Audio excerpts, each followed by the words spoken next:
महिनाभर माढा लोकसभा मतदारसंघाचे रणांगण पेटले होते आणि रणजितसिंह निंबाळकर विरुद्ध धैर्यशील मोहिते पाटील ही मुख्य लढत आपल्याला माढा लोकसभा मतदारसंघात दिसून आली, आढळून आली। तर त्यात सध्याला जनतेचा एक कल ही धैर्यशील मोहिते पाटील यांच्या बाजूने हे संबंध जिल्ह्याला नव्हे तर महाराष्ट्राला दिसत आहे।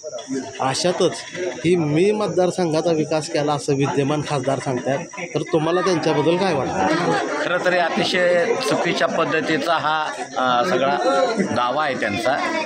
याचं कारण असं आहे की अगदी मुरमोडी धरणापासून ते तुमचं जे नीरा देवधर आहे या धरणाच्या निर्मितीमुळं त्या रणजितसिंह निंबाळकर राजकारणात येण्याच्या पूर्वी झालेल्या आहेत आणि त्या 1984च्या आसपास आणि 97ला मुरमोडी धरण तयार झालेलं आहे। तेव्हा तर त्यांचा आणि ह्यांचा राजकारणाचा काही संबंध नाही, परंतु जे मी काम केलं नाही ते काम मी केलं असं सांगायचं आणि सर्वसाधारण सगळ्याच लोकांना माहिती आहे की विदर्भाचा अनुशेष भरून काढण्यासाठी पश्चिम महाराष्ट्रामध्ये विकास निधी वापरायचा नाही अशा पद्धतीचा आदेश पी.सी. अलेक्झांडर हे राज्यपाल असताना त्यांच्या सहीनं तो पारित झालेला होता। त्याच्यामुळं पुन्हा जाईल त्या आदेशाचं उल्लंघन करता येत नव्हतं, त्यामुळं निधी येण्याचा काही प्रश्न नाही।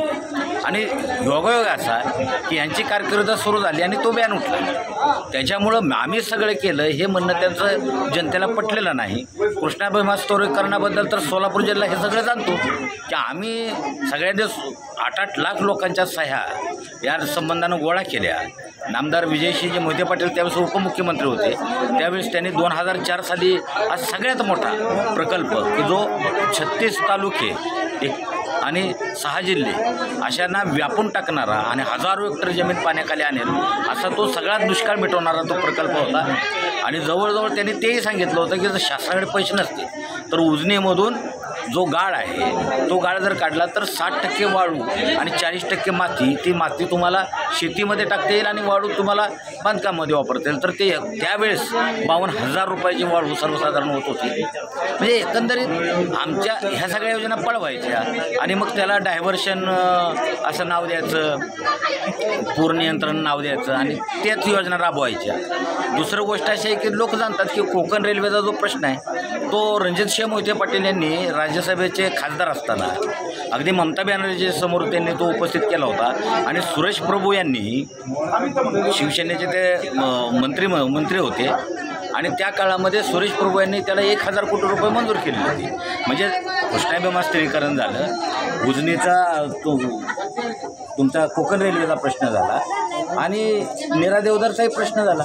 मग ह्यांनी निर्माण नेमकं काय केलं? ह्यांनी निर्माण फक्त एवढंच केलं की बाबा सगळं जे तयार झालेलं आहे त्याचं जे उर्वरित थोडंफार काम होतं ते काम आणि कुठेतरी एखादा बोगदा अडकलेला होता तो बोगदा काढला आणि आम्ही पाणी आणलं सांगितलं। आणि विशेष म्हणजे जे काठापूर योजनेतलं जे पाणी आहे त्याला 10 ऑगस्टपर्यंत फक्त मर्यादा असते उचलायची, परंतु त्यांनी कायद्याचा भंग करून तिथल्या लोकांच्या मोटारी बंद करून कृष्णेचं पाणी फक्त राजकारणासाठी म्हणून ते उचलून मानमध्ये आणलं आणि एक देखावा निर्माण केला। पण अशा पद्धतीने होत नाही, कारण आता अक्षरशः लोक आता मोर्चे काढायला लागले तर आम्हाला पाणी द्या, आम्हाला पाणी द्या, निरेचं आवर्तन द्या म्हणून सोलापूर जिल्ह्यामध्ये सुद्धा ही परिस्थिती निर्माण। अशा अनागोंदी तुम्हाला पाण्याच्या बाबतीत करतात आणि मतदानासाठी तर अजिबात करू नये असं आम्हाला वाटतं। तर एकंदरीत शाश्वत काम ज्यांनी केलेलं आहे ते काम हे सगळ्यात महत्त्वाचं काम असतं।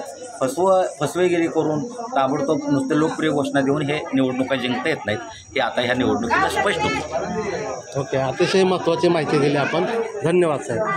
धन्यवाद।